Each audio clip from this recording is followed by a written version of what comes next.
दोस्तों नमस्कार। सिंधु घाटी सभ्यता इस टॉपिक में अभी तक 2 वीडियो बन चुका है। ये तीसरा वीडियो है।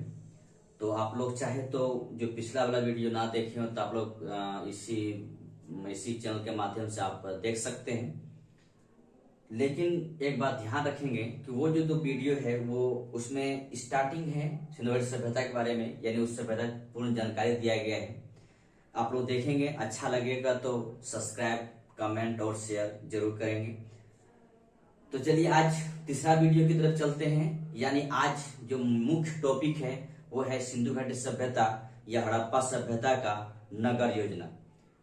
मैं आपको पहले ही बता चुका इस बात को लेकर कि सिंधु घाटी सभ्यता पूर्ण रूपेण एक नगरीय सभ्यता थी। यानी कहने का मतलब ये है कि ये कोई ग्रामीण सभ्यता नहीं थी। उस समय जब आज से लगभग 5000 साल पूर्व की बात किया जा रहा है, उस समय एक ऐसी सभ्यता जो पूरे विश्व में एकमात्र नगरीय सभ्यता थी।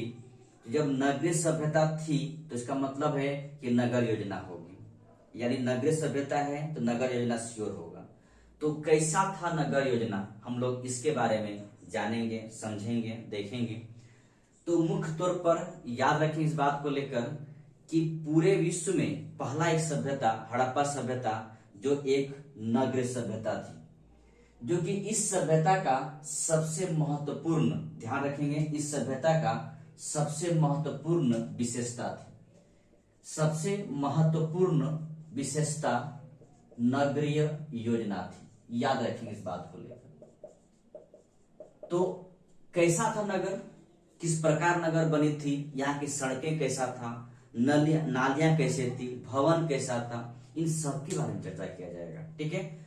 मुख्य तौर पर ध्यान रखें इस बात को लेकर कि इस चैनल के माध्यम से फैक्ट जो तो आएगा फैक्ट तो कहीं से भी आप कलेक्ट कर सकते हैं, लेकिन मुख्य तौर पे आपकी अवधारणा क्लियर किया जाएगा। ठीक है। और चाहे तो आगे चल के मेरे पास समय बचता है और सब कुछ करने के बावजूद भी तो शायद हम आपके लिए कुछ पीडीएफ का जुगाड़ करेंगे और आपको इसी चैनल के माध्यम पे से आपको पीडीएफ भी मिल जाएगा। आप पीडीएफ को डाउनलोड कर सकते हैं। मैं कोशिश करूंगा उसमें आपको फैक्ट देने के लिए, जो मुख्य अवधारणा है, जो कॉन्सेप्ट है, वो आपको इसी तरह मैं बताता रहूंगा और कोशिश करूंगा इस बात को लेकर कि आपकी पूरी अवधारणाएं क्लियर हो। तो देखिए, ध्यान देंगे इस बात को लेकर कि नगरीय जो सभ्यता थी, इस नगरीय सभ्यता 2 भागों में बटी थी। याद रखेंगे, 2 भागों में बटी थी।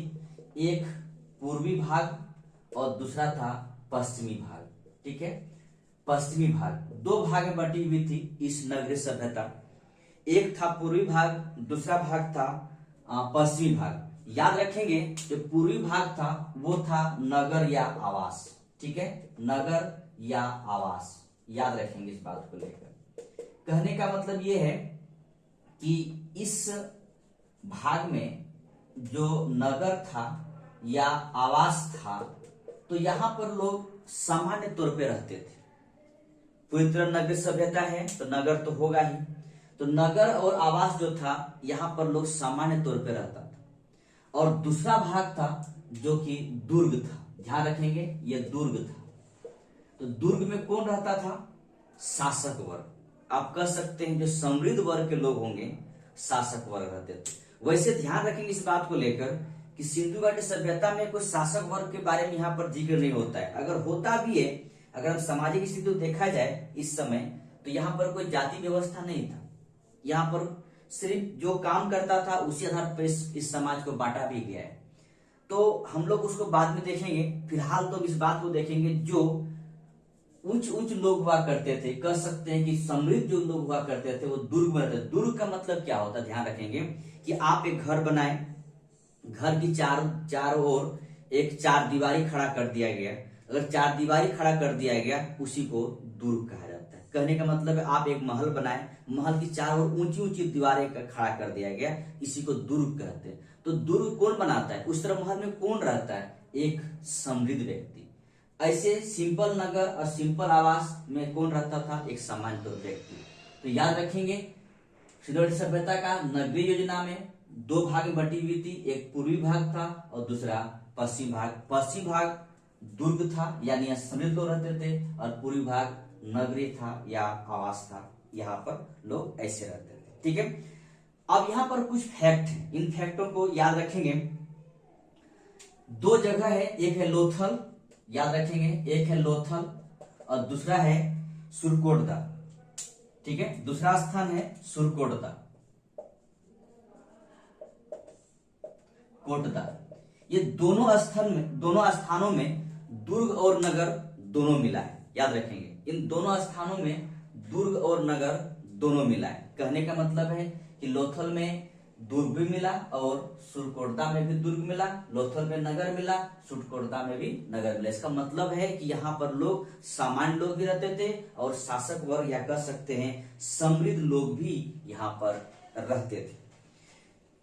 तो इस तरह एक बात पता है कि लोथल जो आपका है ये बहुत समृद्ध जगह हो सकता है, क्योंकि ये बंदरगाह था, एकमात्र इस सभ्यता का बंदरगाह लोथल हुआ करता था।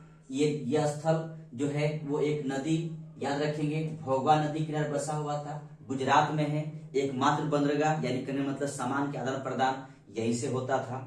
तो लोथल और सुरकोटदा दो ऐसा स्थान है जहां पर दुर्ग और आवास या नगर दोनों मिला है। ठीक है, इसके बाद तीन स्थान और है, हड़प्पा, मोहनजोदड़ो और कालीबंगा। याद रखेंगे कौन कौन स्थान है। हड़प्पा, ये सब हड़प्पा सभ्यता का स्थल है। मोहनजोदड़ो और कालीबंगा, याद रखेंगे। इन सारे स्थलों का जो बनावट है वो सब समान है। ठीक है, यानी नगर योजना एक समान थी।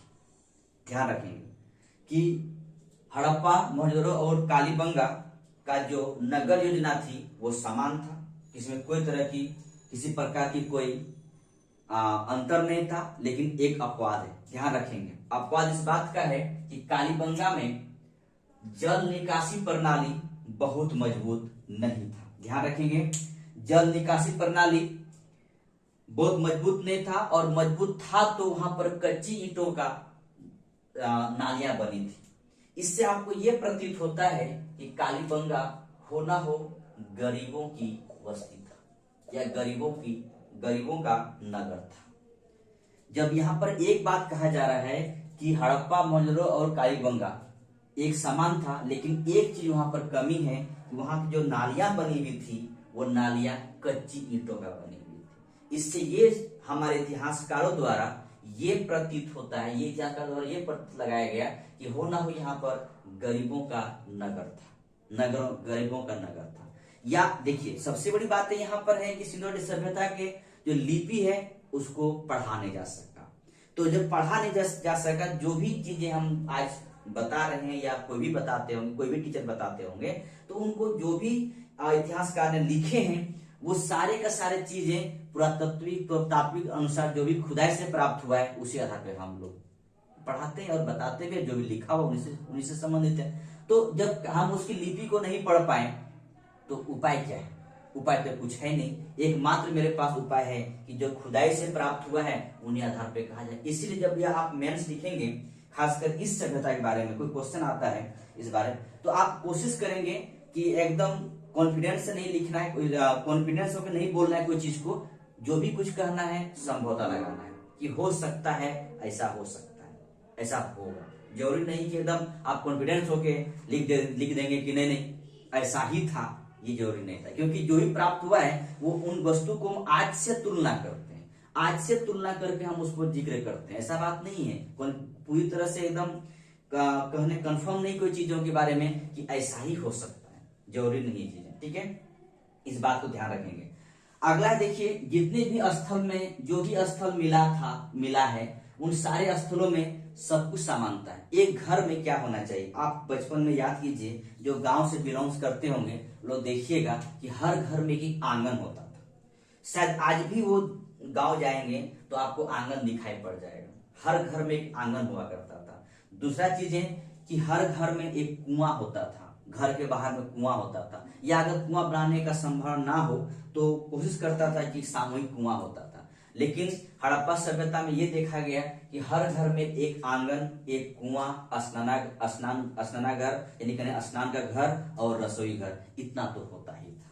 ठीक है, यानी उस समय की सभ्यता, जिस समय हम जिसके बारे में कल्पना नहीं कर सकते हैं, उस समय जो एक नगरीय सभ्यता थी वो इतना कुछ होता था। यानी क्या क्या होता था, ध्यान रखेंगे कि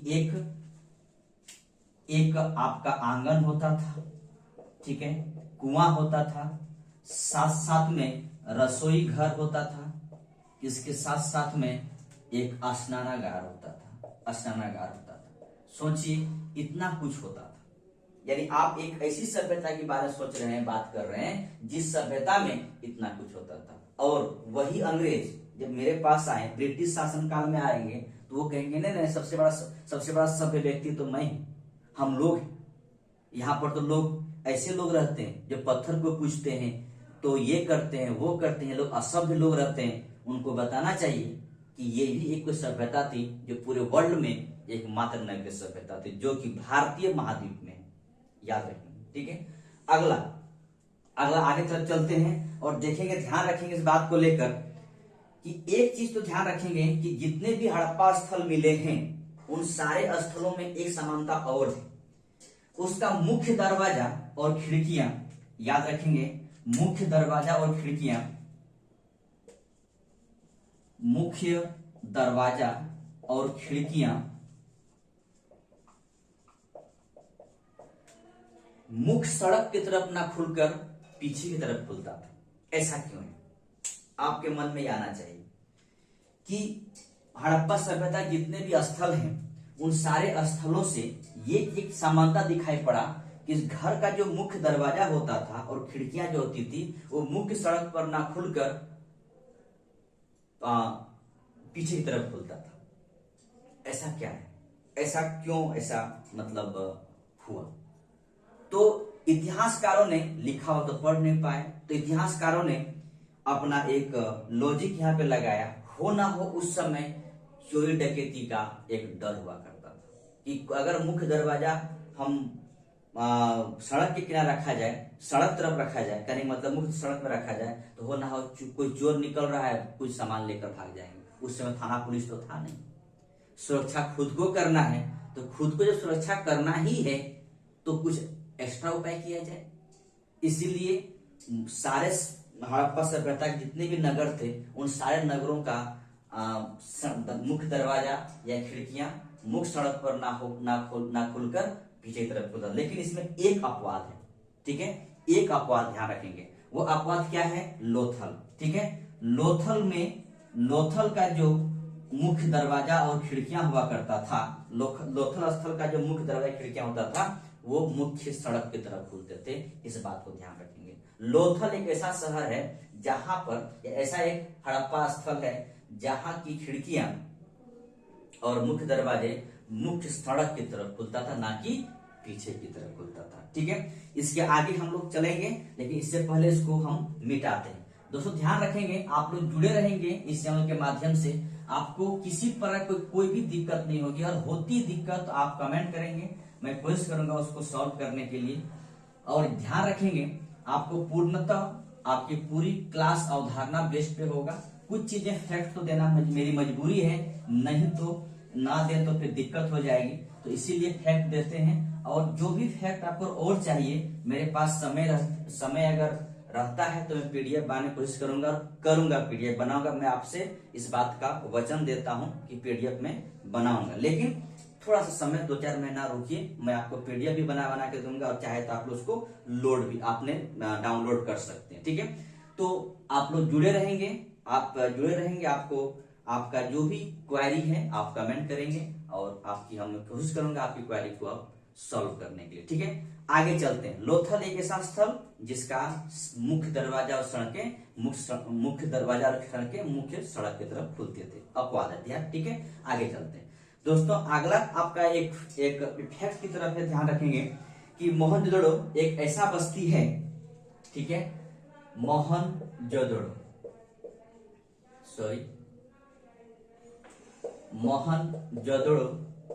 एक ऐसा बस्ती है, यहां से मुख्य रूप से 3 चीजें मिली है। ध्यान रखेंगे, 3 चीजें मिली है। क्या क्या मिली है? एक विशाल स्नानागार, ठीक है, विशाल स्नानागार। दूसरा चीजें हैं विशाल अन्नागार, और तीसरा चीजें हैं स्तूप, ठीक है, स्तूप। मोहदरों का 3 चीजें ध्यान रखेंगे। विशाल स्नानागार यानी एक ऐसा तालाब, बहुत बड़ा तालाब मिला है, ठीक है। दूसरा चीज है विशाल अन्नागार, जो कि हड़प्पा सभ्यता का सबसे बड़ा आप भवन कर सकते हैं या फिर इमारतें कर सकते हैं, विशाल अन्नागार।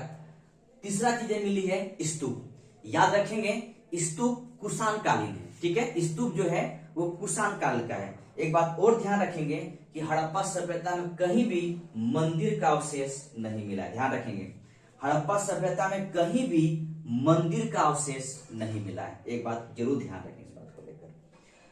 तो मोहदरों में क्या क्या मिला? विशाल अन्नागार, विशाल स्नानागार और स्तूप। मैं इसके बारे में दोबारा फिर आऊंगा, ठीक है, इस स्थल के बारे में दोबारा आऊंगा, वहां पर इसको सही तरह से डील भी करूंगा, ध्यान रखेंगे। लेकिन एक बात ध्यान रखेंगे कि विशाल अन्नागार जहां विशाल स्नानागार जहां पे मिला है, इस स्नानागार के पास बहुत सारे यज्ञ वेदी मिला है। कहने का मतलब है कि हो ना हो स्नान करके लोग वहां पर यज्ञ करते थे, पूजा पाठ करते थे। ये भी एक तरह का आप कह सकते हैं, इस तरह का व्यवस्था हुआ होगा उस समय, ठीक है। अब दूसरी बात है विशाल अन्नागार क्यों मिला उस समय? ये भी एक प्रचलन में हो सकता है कि लोगों का मन में ये भी चल रहा होगा कि ऐसा हो सकता है कि भूखमरी आएगा, सुखाड़ आएगा या बाढ़ आ जाएगा, तो फिर अन्न कहां से मिलेगा? तो अन्न की जुगाड़ के लिए विशाल अन्नागार भी मिला था, ठीक है, उसका भी व्यवस्था करके रखा था। इसके बाद तीसरा चीज है स्तूप है। ये स्तूप को देखा गया तो स्तूप ये कुषाण काल का है, उस समय का नहीं है, ध्यान रखेंगे, उस समय का नहीं है, ये कुषाण काल का है, ठीक है, उस समय का नहीं है। ध्यान रखेंगे कोई भी मंदिर का अवशेष हड़प्पा सभ्यता में प्राप्त नहीं हुई है, ध्यान रखेंगे कोई भी मंदिर का अवशेष नहीं प्राप्त हुआ है।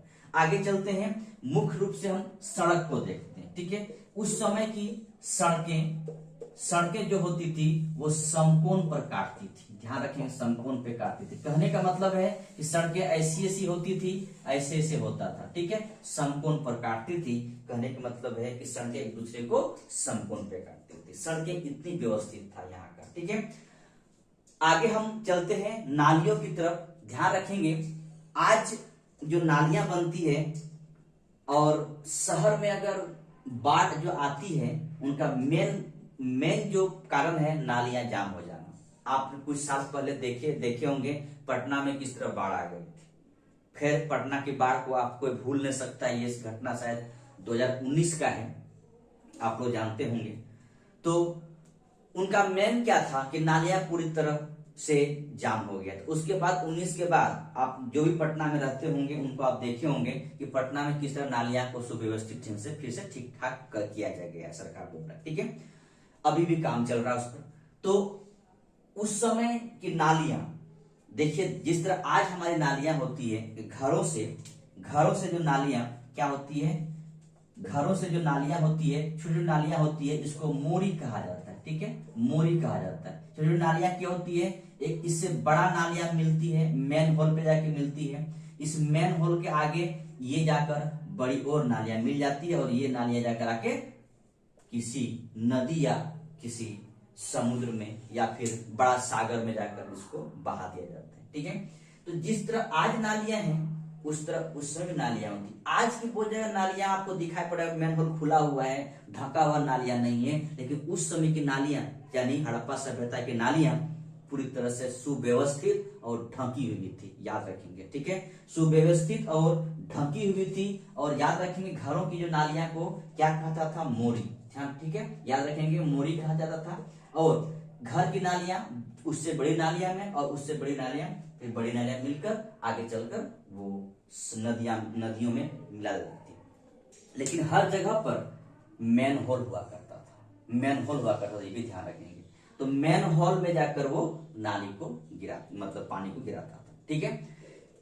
तो आप सोच के देखिए कि उस समय आज से 5000 साल बैक हम जाएंगे, तब की बात किया मैं कर रहा हूं। उस समय हमारी जो व्यवस्था थी या उस समय हमारी जो नगरीय व्यवस्था थी, इतनी सुदृढ़ रूप से था, उतनी सुदृढ़ रूप से था। और आज की व्यवस्था को देखिए, आज आपकी व्यवस्था देखिए, शायद आपको लग जाएगा कि आज हम कहाँ पर हैं और उस समय हमारे जो आप कह सकते हैं पूर्वज लोग कहाँ पर थे।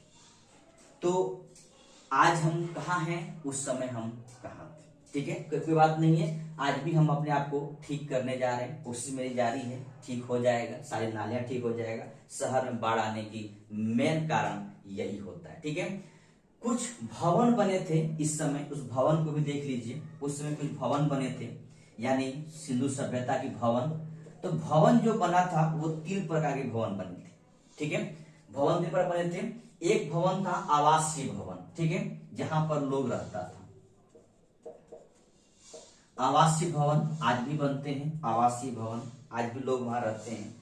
दूसरा स्थान है, दूसरा जगह है, दूसरा तरह की भवन था, वो था सार्वजनिक भवन। ठीक है, सार्वजनिक भवन यानी आपको पता है आज भी सार्वजनिक भवन बनता है, जिसमें अक्सर गांव घर में देखते हैं पंचायत भवन बनता है, बड़े बड़े स्कूल बनते हैं, कुछ शादी विवाह के लिए एक अलग जगह बनते हैं गांव घर में, समारोह के लिए सार्वजनिक भवन बनता है।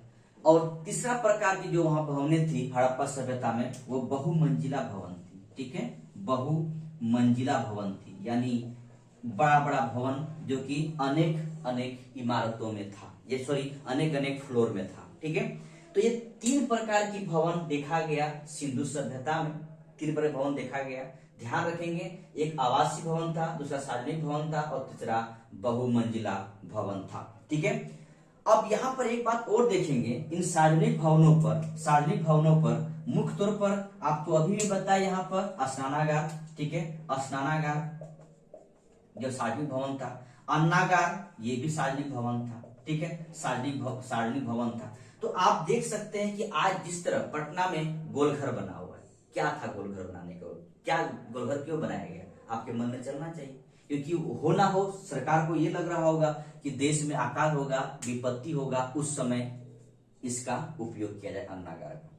इसी तरह आप जब पटना में रहते होंगे तो देखिएगा कि नदी किनारे जब जाते, गंगा नदी किनारे जाते हैं तो आपको वहां पर स्नानागार बना हुआ, यानी कहने मतलब है कि नहाने के बाद कपड़ा चेंज करने का जगह बना हुआ होगा। ठीक है, खासकर महिलाओं के लिए, तो वो जो जरूरी है वो चीज होना चाहिए। तो ये भी चीज बना हुआ है। आज जिस चीज को बना हुआ है, आज उस समय आज से 5,000 साल पूर्व भी बना हुआ था। ठीक है, तो ये था आपका नगरीय योजना। दोस्तों ध्यान इस बात का रखेंगे कि मैं कोशिश करूंगा कि अगला जब भी मैं मतलब वीडियो बना सकूं, टाइम मिल जाए बनाने का, तो अगला आपका टॉपिक होगा वो होगा स्थल। ठीक है, अगला टॉपिक होगा आपका स्थल। तो इस तरह आप जुड़े रहेंगे, एक एक करके मैं पूरी इतिहास को कोशिश करूंगा आप तक रखने के लिए, चाहे वो एंशिएंट इंडिया हो, मेडावल इंडिया हो और मॉडर्न इंडिया हो। ठीक है, लेकिन मैं आपको पूरी तरह कॉन्सेप्ट बताऊंगा, फैक्ट जो भी कुछ आएगा वो आपको पता चल जाऊंगा। ठीक है, लेकिन फैक्ट के बारे में आगे चलकर हो ना हो पीडीएफ में आपको दे दूंगा। ठीक है, चलिए आप लोग जुड़े रहेंगे और इसी तरह आप लोग बने रहिए। दोस्तों एक बात ध्यान रखेंगे कि अगर कोई सब्सक्राइब ना किए हो और मेरे चैनल को देख रहे हैं तो प्लीज सब्सक्राइब कर लेंगे और लाइक शेयर और कमेंट जरूर करेंगे। थैंक यू दोस्तों, धन्यवाद। जय हिंद, जय भारत।